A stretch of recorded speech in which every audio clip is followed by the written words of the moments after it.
Marquez on Brissett, forces him for the dunk. Brissett got him for 7 goals in their last matchup in Montreal, and what a layup. Yeah, and there's Sam Feder again, looking healthy, coming right back into that Empire lineup. Marquez picks up Cats, and the Empire looking for their first break, just 2 points in. It's Ben Yacht. That was good dump defense momentarily by Godert. Now here's Cats. Over to Ethan Fortin, Antoine Davis. That's another big body against him right now, and Nabil Chaouch. Yacht in for Mike Kabira, and it's the first break of the game. The Empire D take care of business. Sam Feder gets the block. Recenter. That's Rousseau. Matt Labar almost to it. This is Vichon Genet. Genet back to Bernat. Now Bernat to Leno. Lenard puts it up, and Marquez Brown lead. That wasn't why we made him the player to watch, but now immediately against the double team. We see gunners coming into the lanes when it looks like New York's going to throw, and they're wisely holstering. Now Jack Williams on the sideline. Throws it up, isolation, John Randolph. And what a sky by John Randolph. It looks like his defender had the inside positioning, but doesn't matter. The Callahan winner goes up for it, 4-1 Empire. Yeah, heck of a play there, John Randolph. Oh, Marquez is keeping him so far contained, and there's an almost run through from Meeser. Instead, now Quinlan. That one picked off by Cats. Cats around Meeser. Antoine Davis off to the races, so Meeser's going to reward him. And Davis, he's got a beat on it, and Davis brings it in with 2 hands. That's another break, and the Empire are rolling 5-1 here in the first quarter. Well, saw that freight train coming down the track. Once Antoine Davis got a... Roycemeyer Bailey into Randolph. Now into Weinberg. Weinberg floating it up for Osgar. Osgar's got position, and easy as you like. The #1 total score maker.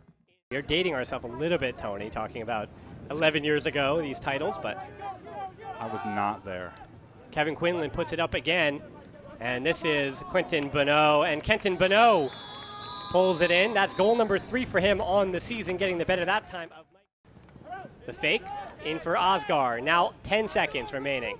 They know they've got to move it. Jeff, you know. Yeah, there's Weinberg looking for Nat Cat Stevens on the far side of the field, and Cat Stevens. He scored 300 a few weeks ago. He doesn't know when 400's coming. He said he's not going to think about it, but he's 1 goal closer. This is what Matt Stevens does. He finds the open space on the Set looks for Marquez Brownlee. He'll track it down. Well, looked like he was going to track it down. Indeed, he does. And then in for Mike Dross. So I think everybody was disc watching as one does, and Marquez goes horizontal. Marquez picks up the easy assist to Mike Dross. weekend. The alma mater of Ethan Oliver Fortin. Chartok was there. Oliver Chartok was there. Playing Small world. Oh, nice put for the big man. With the left hand, Oje Sama. That's his 3rd goal that time, and Brissett finally able to find a teammate in the end zone. Oje Sama just looks angry, and that's... I don't think they expect Montreal to have it for the last 51 seconds, but if they do, again, you have Yacht, you have Davis, you have Oliver Chartok, you have Jeff Babbitt, so a lot of big bodies here, and it's Mike Kobira, one of the names I didn't mention, who able to get up just a little bit to get that goal. Ben Yacht, Kobira again in the end zone. That's a break chance for the Empire. 17-8, 35 to go. So I don't know what you want to call that line, but certainly was a big one. Bit of height. But again, it was one of the shortest. Oh, Lord, Oje Samar is forced now to guard Ryan Osgar on a switch.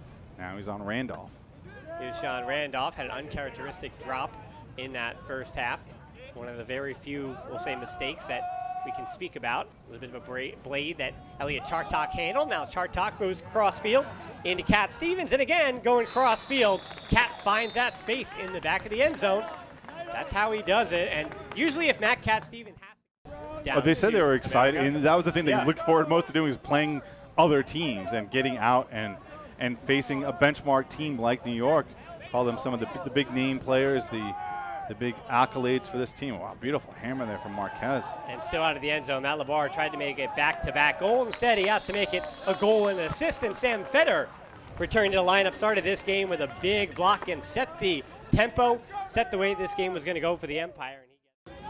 And Jack Williams, again, reminiscent, speaking of getting the disc back against Philadelphia, one of those make-it-or-break-it moments for the Empire this season. They struggled in temperature as John Randolph.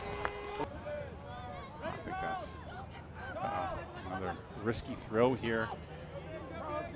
Lalonde Landry was the one who kept it in, and now this one goes deep. Jack Williams, but loses a beat on it, and it is brought in. The long run and the long throw. Ashleen.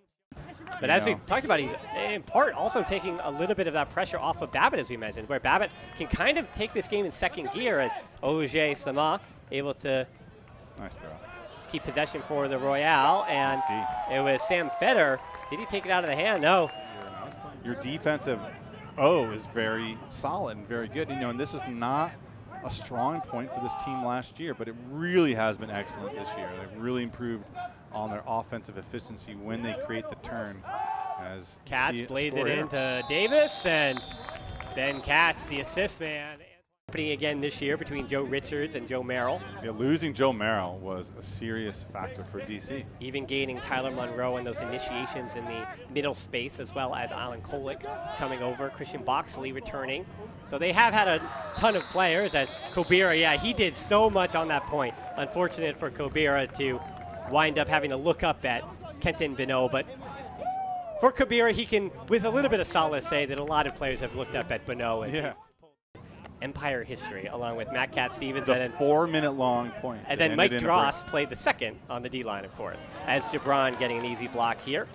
I would not call that a block. I would call that a drop. A little bit of both, as Ben Yacht getting on the score sheet here. Had to earn it, and I feel like for Ben Yacht, everything comes so easy to him. His teammates made him, his teammates made him earn his first goal of the night, and 3 assists to go along with that goal. It kind of took the heart out of that Atlanta team. They're going to have the advantage on the point differential one way or the other, whoever wins that game. Yeah, Atlanta's certainly been a mixed bag. They are 4-2, but they have had a lot of roster turnover at certain times, and John Randolph able to stay in, and it's only a matter of time before Ryan Osgar got an assist, and it comes with this a wonderful flick. I think that disc getting pretty slippery in the humidity here in the fourth quarter. And Yacht is going to get it at its highest point. The big man, second goal of the night. And that's a break for the Empire. Well, yeah, I mean, every year that goes by, as this is important for the Empire, this is going to wrap up home field advantage. That home field matters. Not only, it used to matter just for the players for travel, but now the atmospheres matter. Now actually having your home crowd there to support you matters. It stops the bleeding at times. It keeps you in things, as Bonneau is just going to get over to Quinlan. Quinlan's going to throw it up. This one a bit Blady. Oh, what a catch. And somehow was able to catch it, but not in the end zone. So, yeah, just a bit shy, Auger Sama. And that has been the story of the Montreal Royal tonight in New York. Just a bit shy. They fall 29-14 in this game.